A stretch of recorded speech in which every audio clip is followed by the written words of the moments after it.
Bismillahirrahmanirrahim. Elhamdülillah. Vessalatu vesselamu ala Resulillah amma ba'd. 38. hadis. An Abi Hureyre radıyallahu anhu enne Resulullah sallallahu aleyhi ve sellem قال: Men salla aleyye vahideten sallallahu aleyhi aşran ravahu Muslim. Abu Hureyre radıyallahu anhudan rivayet kılınat.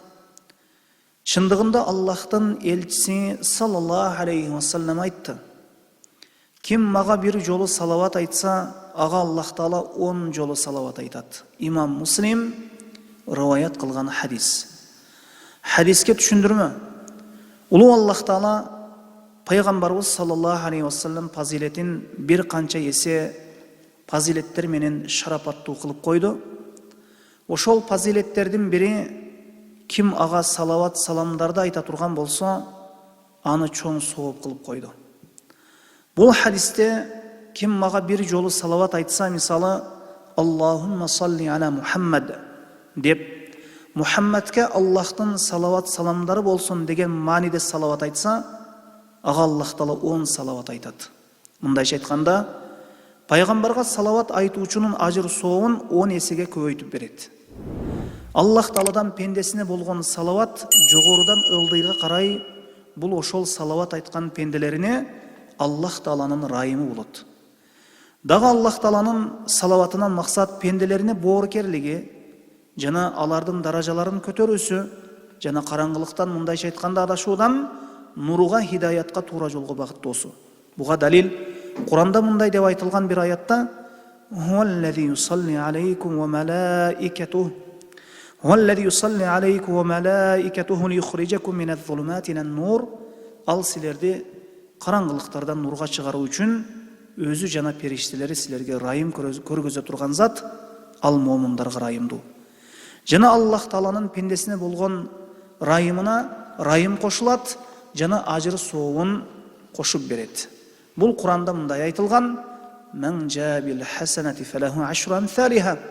Ким ақыретке бір жақсылық алып келсе, аға кемінде 10 есе көбейтіп беріледі. Жана Раббибиз Аллах Таала улуу бийик орында туруп пайгамбар саллаллаху алейхи вассаламга салават саламдарды айткан пендесин эскерет экен. Пендесинин пайгамбарына айткан салават саламын жана анын дуасын урматын кылат. Бийик орундан Аллах Таала пайгамбарына салават айткан пендесин урматтап турса, бұл қандай улуу бир даража.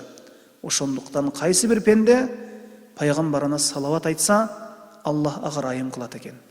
Бұл салават себеп ошол пенденин бейиштеги даражасы бийик даражаларга көтөрүлүүсүнө себепчи болот. Хадистен алына турган пайдалар: биринчи пайда, Аллах Таала ага 10 салават айтат дегенден максат, Аллах Таала ошол пенденин ажыр соон 10 есе кылып берет деген мааниси бар. Жедагы бир мааниси, Аллах Таала салават айтат дегенден максат, бул Аллах Таала райым кылат деген мааниде. Хадистен алына турган экинчи пайда, Аллах Таала бир аятында мындай дейт: "Инналлаха ва малаикатаху юсаллуна алан наби, я айюхаллазина аману саллу алейхи ва саллиму таслима." Албетте Аллах жананын периштелери пайгамбарга салават айтышат. О иман келтиргендер, силер да ага көптөн көп салават саламдарды айткыла.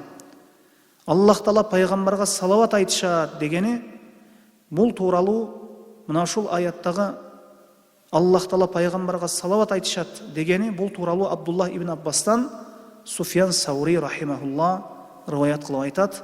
Аллах Таала салават айтат пайгамбарына дегени, бул Аллах Таала пайгамбарына райымы, Аллах Тааланын бул пайгамбарына райымы деп айтышат. Пайгамбарыбыз саллаллаху алейхи вассаламга жана ал кишиге салават айткан пенделерине Аллах Тааланын райымынын көбөйүүсү.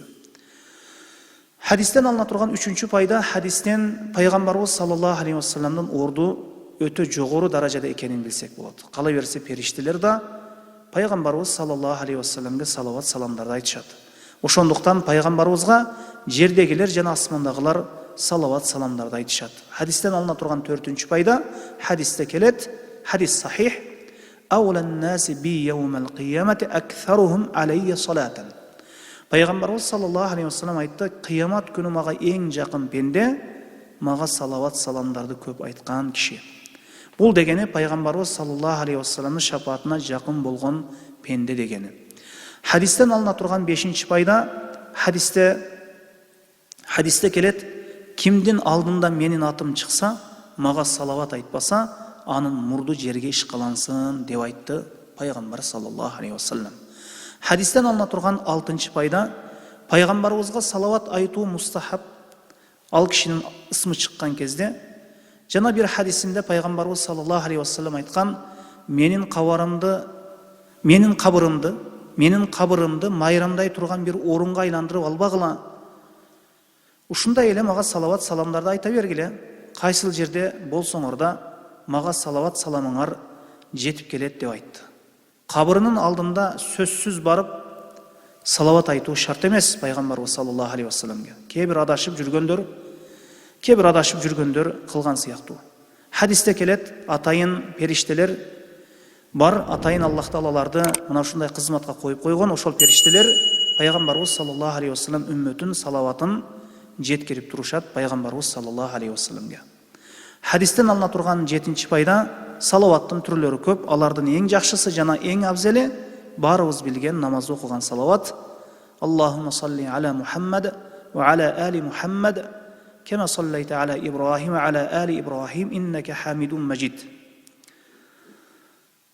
Аллахумма барик аля Мухаммад ва аля али Мухаммад кема баракта аля Ибрахим ва аля али Ибрахим иннака хамидун маджид. Мына ошол салават. Хадистен алына турган 8-ші пайда, Ибн Кайым рахимахулла адамдардын эң жакшысы болгон пайгамбарыбыз саллаллаху алейхи вассаламга салават айтуунун 40 пайдасын келтирген. Кээ-бирин айтайлы: Аллахтын буйругуна моюнсуну. Анткени Аллах таала мына ушул аят хадистерге көрө мына ушул шариятта пайгамбарына салават айткыла деп буйруган. Жана Аллах тааланын да салават айтуусу бул анын ырайым кылуусу дегени. Жана периштелер дагы салават айтышат.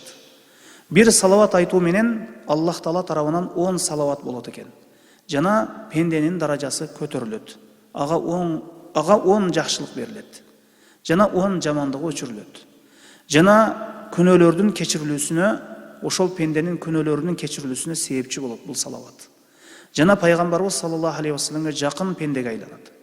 Кедей инсандар үчүн салават садака ордун басат. Пенденин бейиштик болуусуна себепчи болот. Пайгамбарыбыз саллаллаху алейхи вассаламдын шапаатына насип болот.